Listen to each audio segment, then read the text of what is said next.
Eu não quero fazer desse discurso uma longa lista de agradecimentos. E também não desejo falar de onde vim, da minha infância. Eu não tive uma história de superações. Sempre fui privilegiado, com uma família que me proporcionou educação e afeto. Eu sempre tive almoços de domingo, Natal, Ano Novo, Páscoa, viagens de férias para a praia, abrigo e segurança. Tudo que uma criança pode ter para crescer e se tornar um adulto feliz. Sempre tive um porto seguro.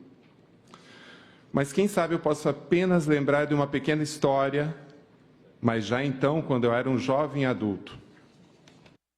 Com 22 anos de idade, recém-formado na FURB, em Blumenau, com pouca experiência e muita insegurança, mudei-me para Florianópolis para ser secretário jurídico do saudoso desembargador Álvaro Vandelli, pessoa cuja humanidade me constituiu e permanece em mim.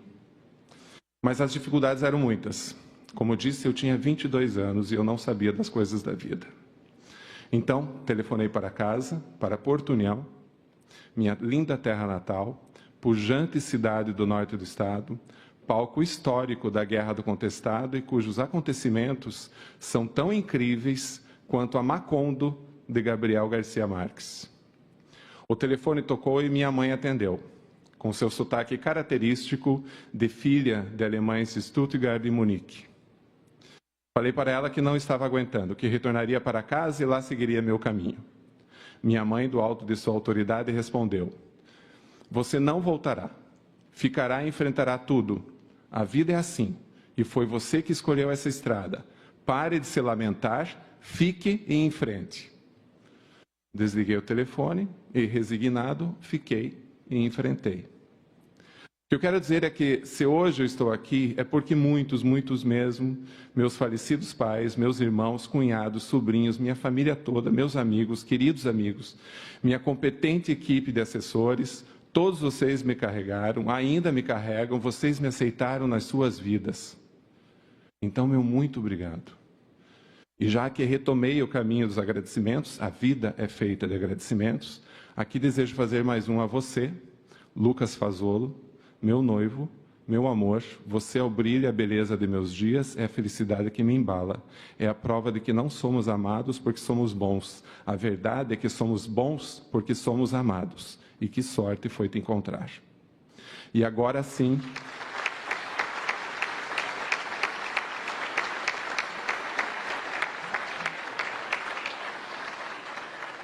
E agora sim, deixando de lado os agradecimentos, nesta etapa, quero falar de um passado recente.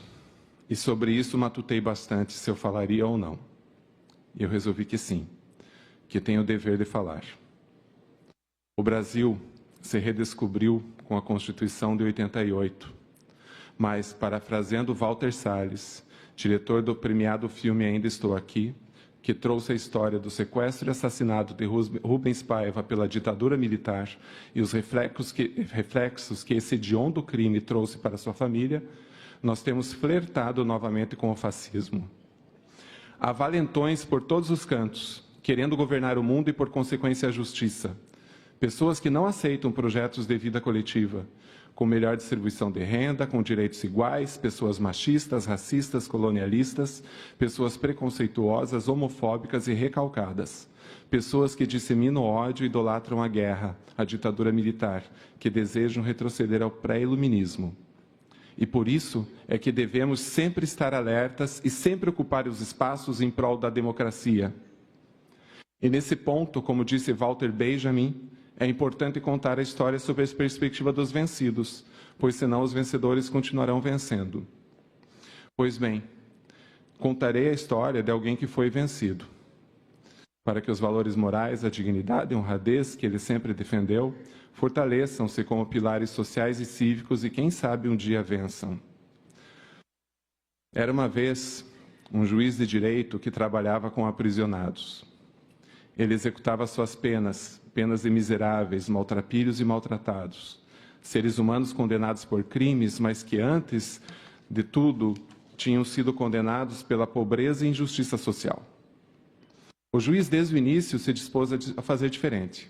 Ele decidiu que aplicaria a lei, seus fundamentos, suas constitucionalidades e que se pautaria nos direitos humanos. Começou a rever posicionamentos jurídicos, a filtrar as normas pelos pactos e tratados internacionais, sustentar posições das cortes superiores que apontavam o estado de coisas inconstitucional do sistema prisional do país. Entretanto, logo o juiz percebeu que somente isso não era suficiente. Pelo contrário, exigir o respeito aos direitos fundamentais encontrava resistências e podia trazer ainda mais dor. Não foram poucos os que começaram a lhe atirar pedras, chamando-o de defensor de bandidos. O estigma que carimbava a testa de todo preso logo passou a carimbar também a sua testa. Aqueles eticamente pouco elevados não se contentavam em discordar dos julgamentos, eles queriam mais, eles queriam eliminar o indesejado juiz. Não lhe faltariam injúrias, mentiras e ameaças. E o que ele fez foi além. A desistência não lhe pertencia, não havia escolha, o caminho dos direitos humanos era irrenunciável. Guardou suas dores, suas abertas feridas, suas angústias, botou tudo no bolso e foi cuidar das dores, feridas e angústias dos outros. As inspeções às unidades prisionais tornaram-se mais frequentes, semanais, às vezes diárias. Nessas inspeções, que ele preferia chamar de visitas, a entrada da prisão não se resumia aos setores administrativos. Ele fazia questão de conversar com os trabalhadores do sistema, desde aqueles da saúde, da educação até os de segurança e controle, e principalmente ele transitava entre os miseráveis, maltrapilhos e maltratados detentos, ouvia suas dúvidas, suas queixas, suas esperanças. Os detentos, que já acreditavam na justiça que o juiz representava, começaram também a acreditar na sua humanidade. Aquele sujeito de terno e gravata que tinha o poder de os julgar, olhava para eles, perguntava como estavam, questionava sobre suas famílias, sua saúde, respondia às suas dúvidas. Ele os respeitava em sua humanidade. Então veio a pandemia, que além de colocar o mundo de joelhos, no Brasil, aliou-se a um governo que negava a ciência e que, ao destruir a saúde pública, tentava destruir a frágil democracia. E ele, juiz da execução penal, viu-se diante de mais um desafio, talvez o mais terrível de toda a sua vida. O desafio de evitar que o vírus rebaixasse a humanidade dos presos, os tornasse não humanos. Foram anos de tormenta e tempestades. Mas ele seguiu, com a cabeça erguida, espinha ereta, a força de quem sabe que está do lado certo da história. E um dia a calmaria chegou. Não a do sistema, cujos presos permaneciam sofrendo com a superlotação, falta de trabalho, educação e saúde, mas daqueles que não tinham lealdade aos princípios que compõem o caráter. Esses pararam de o atacar, sossegaram, por assim dizer. O juiz reputou aquele armistício à sua própria persistência. Também atribuiu o fato aos novos ventos republicanos que, como revolução retificadora, restabeleciam os pilares da República. Mas ele estava enganado, não havia armistício. Depois de muitos anos de carreira, chegara o momento de ascender ao tribunal, como desembargador substituto. Após ponderar e refletir, tomou a decisão. A hora era aquela. Era preciso abrir caminho aos mais novos, a renovação era necessária. Inscreveu-se como candidato. Sendo o mais antigo, ainda que a votação viesse a considerar o merecimento no exercício das funções, não tinha dúvidas que galgaria o posto.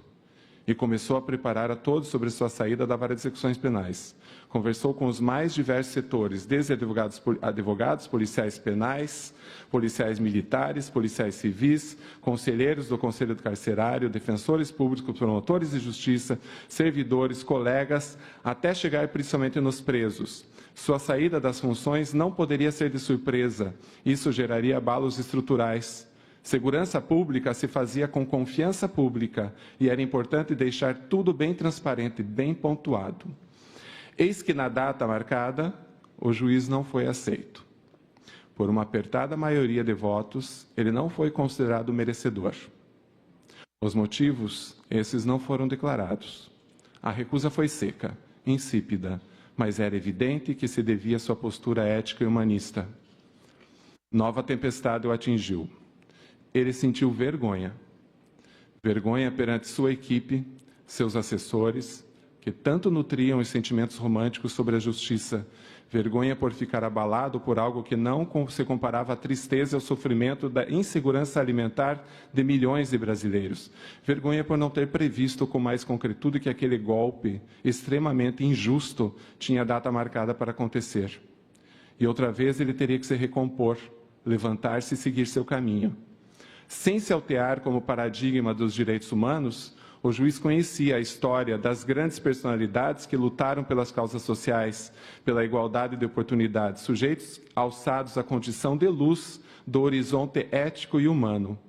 Todos encontraram resistências, todos sofreram, todos foram, em algum momento, incompreendidos e vítimas de ataques violentos. Alguns perderam a própria vida, mas jamais perderam a dignidade.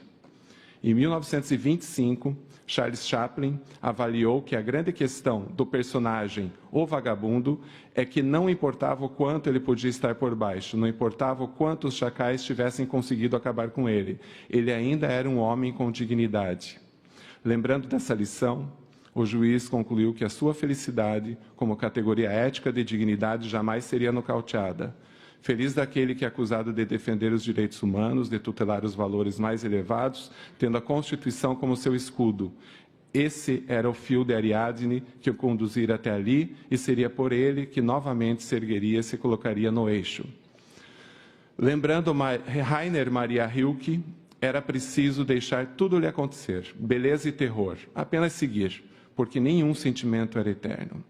E hoje, 7 de março de 2025, como falou Mário de Andrade, ao fundar o modernismo há um século, não há mais paredes, só horizontes.